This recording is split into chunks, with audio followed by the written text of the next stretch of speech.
حلیے سے بتلاؤ کہ میں مسلمان ہوں. پولیس والا اپنے حلیے سے بتا رہا ہے کہ میں پولیس والا ہوں.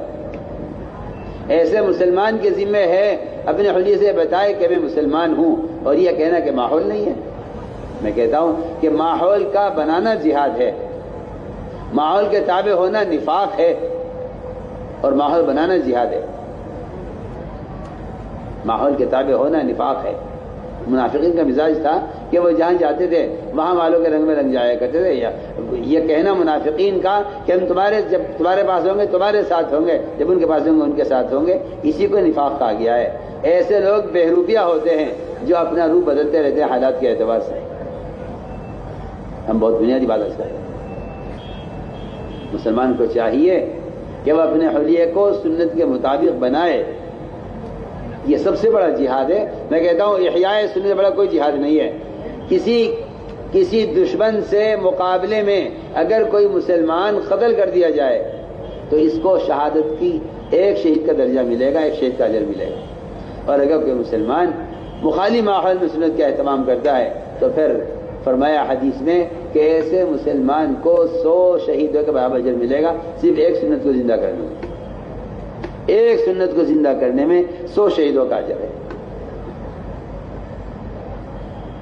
میرے دوستوں عزیزوں، مسلمان کیا کہتا ہے؟ مسلمان یہ کہتا ہے کہ جی آپ کو اصل میں معلوم نہیں میں کون ہوں.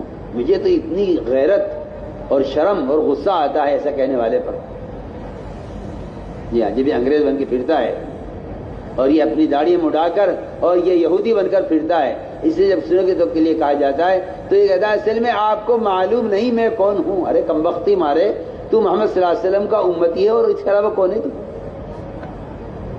سوچیے آپ کو اصل میں معلوم نہیں میں کون ہوں. اچھا، اس جواب کا مطلب ہی یہی ہے کہ اس نے اپنے آپ کو محمد صلی اللہ علیہ وسلم کے امتی ہونے سے خارج کر لیا ہے.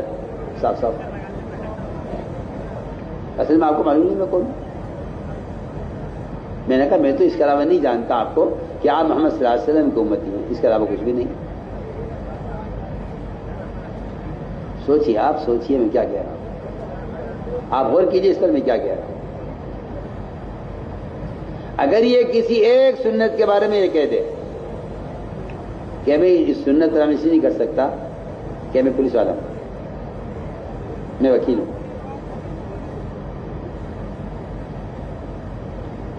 اس نے صاف انکار کر دیا محمد صلی اللہ علیہ وسلم کو امتی ہونے سے. یہ حدیث ہے، من رغب عن سنتی فلیس منی. جو آدمی میرے طریقے سے نفرت کرے یا میرے طریقے سے رخ پھیرے وہ میری امت میں سے ہے ہی نہیں. آپ کرتے رہیے تعویلیں جھوٹی. صاف فرمائیے آپ نے من رغب عن سنتی فلیس منی. جس آدمی کی شکل، اس کا لباس میری شکل میرے لباس کی طرح نہیں ہے وہ میری امت میں شامل نہیں ہے. اور آپ کہہ رہے ہیں کہ جی میں آپ جانتے نہیں میں کون ہوں. سوچیے آپ، سنت جو ایمان کی سب سے بڑی علامت ہے، ایمان کی سب سے بڑی علامت ہے اتباع سنت. جس کو اس زمانے کے بیچارے جاہل قسم کے مسلمان وہ اس کو ایمان کا حصہ نہیں سمجھتے. حالانکہ میں آپ سے بتاؤں ایک بات، ایمان زندگی کے تمام شعبوں میں اس طرح پھیلا ہوا ہے جس طرح انسان کے بدن میں روح پھیلی ہوئی ہے.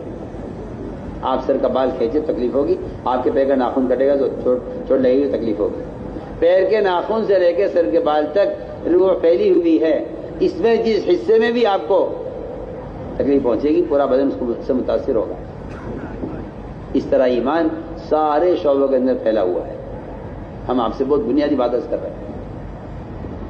جب آپ سے کہا جاتا ہے کہ یہ سنت تو آپ کہتے ہیں جی آپ کو معلوم نہیں میں کون ہوں. اس کا مطلب یہ ہوا کہ آپ اپنے محمد صلی اللہ علیہ وسلم کا امتی ہونے کا تو انکار کر رہے ہیں. سنیے تو صحیح، آپ کے نزدیک سنت پر عمل کوئی فرض نہیں ہے. میں کہتا ہوں اس زمانے کی بے دینی کا سبب یہی ہے کہ آپ کہتے ہیں سنت ہے فرض نہیں.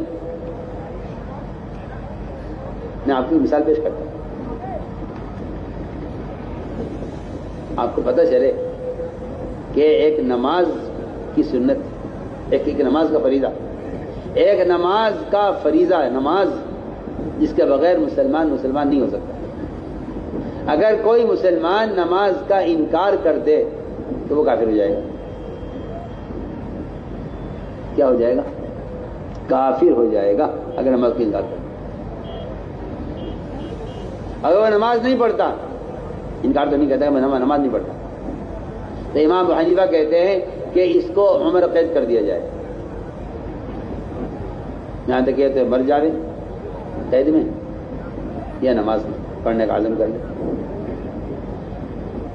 باقی ائمہ کہتے ہیں نہیں جی، اس نے اگر نماز کا انکار کر دیا ہے تو اس کو قتل کر دیا جائے، کیونکہ اسلام سے مرتد ہو گیا اس نماز کا انکار کر دیا۔ میں ایک بہت اچھی مثال دے رہا ہوں۔ آپ یہ کہتے ہیں جی ہاں یہ تو نماز ہے، نماز کا تو کوئی مسلمان انکار کر سکتا ہے، نماز تو سبھی پڑھتے ہیں اور پڑھنی چاہیے، نماز کے چھوڑنے کی تو اسلام میں کوئی گنجائش ہی نہیں ہے۔ سنیے، آپ کہاں نماز کا فریضہ اور کہاں آپ صلی اللہ علیہ وسلم کو لوکی پسند تھی، لوکی جو آپ کے کھیتوں میں ہوتی ہے، اس لوکی کی سنت پر حدیث بیان کی قاضی ابو یوسف رحمۃ اللہ علیہ نے، اور یہ کہا کہ آپ صلی اللہ علیہ وسلم لوکی پسند کرتے تھے۔ سامنے وزیر بیٹھا ہوا تھا، ملک کا وزیر اعظم، سوچیے آپ، سوچیے وزیر اعظم کی کیا حیثیت ہوتی ہے۔ وزیر بیٹھا ہوا تھا سامنے، اس کی دعوت کی تھی قاضی صاحب نے، یہ جج تھے اپنی عدالت کے، تو اس وزیر نے یہ کہہ دیا کہ مجھے لوکی پسند نہیں ہے، کھانے کی چیز ہے، نہ فرض ہے نہ واجب ہے، نہ اس کو کھانا کوئی لازم ہے نہ چھوڑنا حرام ہے، اس نے اتنا کہہ دیا مجھے لوکی پسند نہیں ہے، فوراً تلوار نکالی اور اس کے قتل کا فیصلہ کر لیا، اور قاضی نے عدالت سے فیصلہ کر دیا کہ یہ آدمی اسلام سے مرتد ہو گیا ہے، اس کو قتل کر دیا جائے۔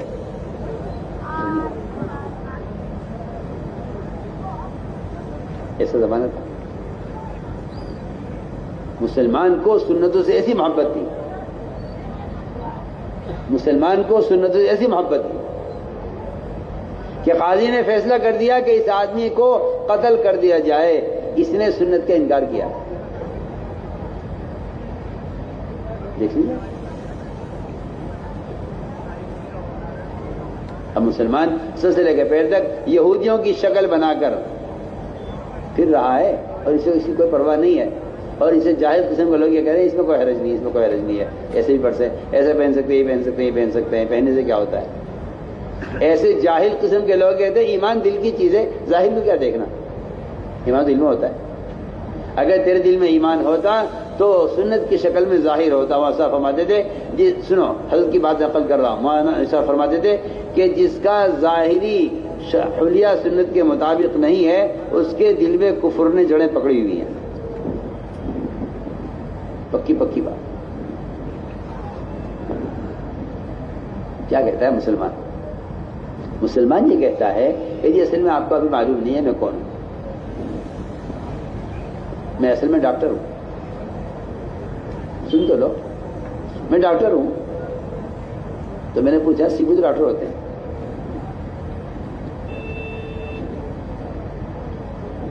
وہ کہتا ہے کہ جی میں وکیل ہوں۔ میں نے کہا سیکھو تو وکیل ہوتے ہیں؟ وہ کہتا ہے کہ جی میں تو پولیس میں ہوں۔ میں نے کہا سیکھو تو پولیس والے ہوتے ہیں؟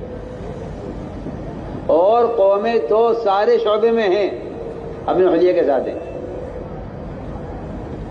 اور آپ کو جو کوئی عہدہ یا کوئی ملازمت یا کوئی نوکری مل جاتی ہے تو آپ سب سے پہلے کہتے ہیں کہ اس سنت کو چھوڑ دینا چاہیے، کیونکہ اس کمپنی میں اس سنت کے ساتھ نہیں آ سکتے، اس کمپنی کا قانون یہ، اس کمپنی کا قانون یہ ہے۔ میں نے کہا تم قانون پر ایمان لائے، اللہ پر ایمان لائے، ایمان کس پر لائے؟ سوال ہے، تم ایمان کس پر لائے تھے؟ اللہ کے رسول پر لائے تھے یا قانون پر ایمان لائے تھے؟ سنیے آپ، صاحب کہہ دیتا ہے کہ یہ قانون ہے اور میں کیا کر سکتا ہوں؟ میں سوال کرتا ہوں سب سے، کوئی آدمی آپ کی زمین قبضانے لگے، آپ اس کے لڑیں گے، کوشش کریں گے، میرے باپ کی زمین ہے، میرے دادا کا گھر ہے، آپ کوشش کریں گے اس کے لیے۔ سوال اس بات کا ہے کہ اگر کسی ڈپارٹمنٹ کا یا کسی شعبے کا کوئی قانون ہے اور اس کا قانون آپ کی جسمانی یا کپڑے یا حلیے کی کسی سنت سے ٹکرا رہا ہے، صاف تو بحث کرتا ہوں کہ آپ سے کہا جائے کہ آپ سنت چہرہ نہیں رکھ سکتے مثال کے طور پر، تو آپ اگر یہ کہتے ہیں قانون کی مجبوری ہے تو آپ اللہ کے یہاں مجرم ہیں۔ سن لیجئے، میں نے بات نوٹ کر لی، آپ اللہ کے یہاں مجرم ہیں۔ اگر آپ یہ کہتے ہیں قانون کی مجبوری ہے تو آپ اللہ کے یہاں مجرم ہیں۔ اس لیے کہ صاف صاف بات ہے کہ ہم تو اللہ پر ایمان لائے، اللہ پر ایمان لائے، اس کے بعد کوئی شخصیت کوئی ذات ہے ہی نہیں جس پر ایمان لاتے۔ ان پر ایمان لانے کا مطلب یہ ہے کہ ہم ان کے حکم کے تابع ہیں۔ اللہ کے یہاں، اللہ تعالیٰ کے یہاں یہ چھوٹ نہیں ہوگی کہ جی قانون تھا ٹھیک ہے آپ مجبور تھے، نہیں، میں عکس کرتا ہوں اللہ کے یہاں مجبور کون ہے، معذور کون ہے، یہ تو آج کو سمجھنا چاہیے۔ اللہ کے یہاں مجبور کون ہے، معذور کون ہے، اور اللہ کے یہاں مجرم کون ہے اور اللہ کے یہاں معذور کون ہے، اس کو سمجھنا چاہیے۔ جو شخص اس کے لیے مسلسل کوشش کر رہا ہو وہ کہا جائے گا کہ ہاں یہ اللہ کیا معذور ہے۔ اللہ دیکھ لیں گے میرے بندے نے میرا حکم پورا کرنے کے لیے، میرے بندے نے میرے نبی کی سنت عمل کرنے کے لیے پوری کوشش کی ہے، اگر یہ کوشش کر رہا ہے تو یہ اللہ کے یہاں معذور ہے، ورنہ مجرم ہے۔ اگر کوشش نہیں کرتا تو مجرم ہے۔ دوسری شرط یہ ہے